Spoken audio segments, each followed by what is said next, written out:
or that you don't think is the best you could do? And he looked at me as if I'd come from Mars.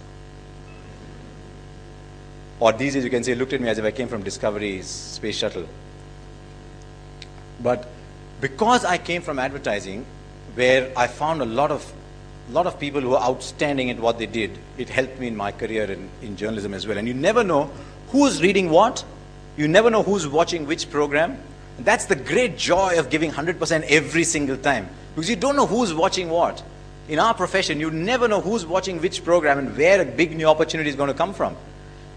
I mean, one of the lines that people throw at me most often is something that I just quoted, a throwaway line, and I said, what have I said here? But you don't know, as I said, who's watching. I was comparing Sunil Gavaskar and Sachin Tendulkar, and I said, as India's economy changed, Tendulkar is a product of a new economy, whereas Gavaskar was a product of a licensed, socialist-driven economy. And I said, he batted like he had bank deposits, whereas Tendulkar bats like he's playing the equity markets. And you know, and all of a sudden, people said, wow, here's, and I didn't mean, it wasn't prepared, I didn't mean to say it, but people suddenly said, hang on, this guy's got more than just cricket in him. That's why, if you're willing to give 100% every single time, you never know who's listening to what. The third point I wanted to make was, in life, if you seek excellence, you must always seek people who are better than you. Sometimes when you reach a level of excellence, and if you're not secure, if you're insecure of what you've achieved, then you always surround yourself with people who are lesser than you. And the moment you surround yourself with people who are lesser than you, you stop growing. So for a purely selfish reason, if not for anything else, you must always surround yourself with people who are better than you. Because then you learn and you grow. And they may not be better than you at your profession. People might say, hang on, this guy's done, what, 70, 75 test matches, 370 one-day international, who's he going to work with who's better than him? That's nonsense for a start anyway. But you might watch a cameraman work and see the great discipline and excellence he brings to his job. And you say, wow, man, can I be in my profession what this cameraman is to him, is to his profession? And believe me, when I started out in this whole television profession, I had no heroes. I had no heroes and I had no one to look up to. In radio broadcasting, because we had a tradition of radio broadcasting in India, a tradition that we have killed and we are currently at the moment burying as deep as we can, you had someone to look up to. But in television, I had no one to look up to. So I'd sort of hang around the crew, you know. And I later discovered that some of these sort of, you know, these very dandy presenters never hung around with the crew, with the rigger. Those riggers used to have big leather gloves and they had grease all over them, and I'd look at them and say, wow, these guys are working their backside off. And we had a mid-wicket cameraman called Johnny de Villiers from South Africa. In those days, we only had one mid-wicket camera. We still do, even now, there's only one mid-wicket camera. He had to, while the ball was being bowled, had to check the no ball. Because the no ball is best viewed from mid-wicket camera. This was before the cameras were locked off. Before you had the 4 locked off cameras to check that.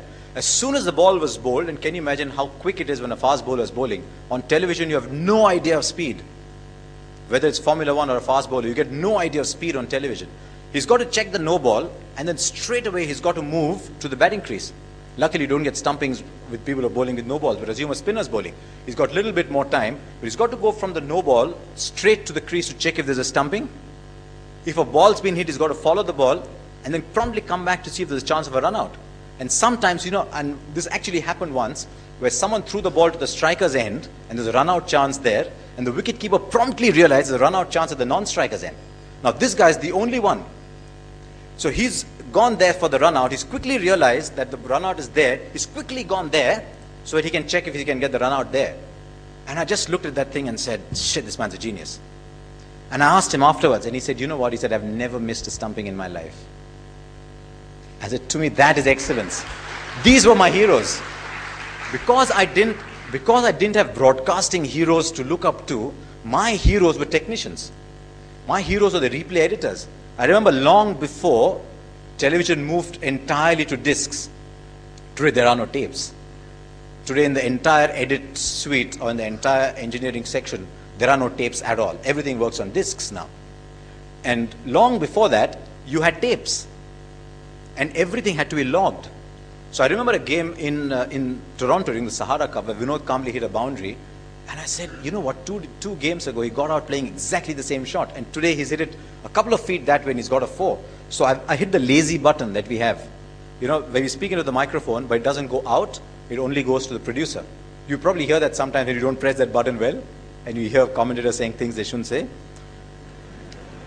And I said, you know, can you pull out his dismissal from the last match? Within a minute, I heard the director saying, okay, dismissal's ready, I've put both shots back to back to you.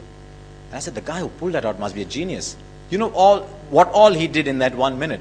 He pulled out his logs.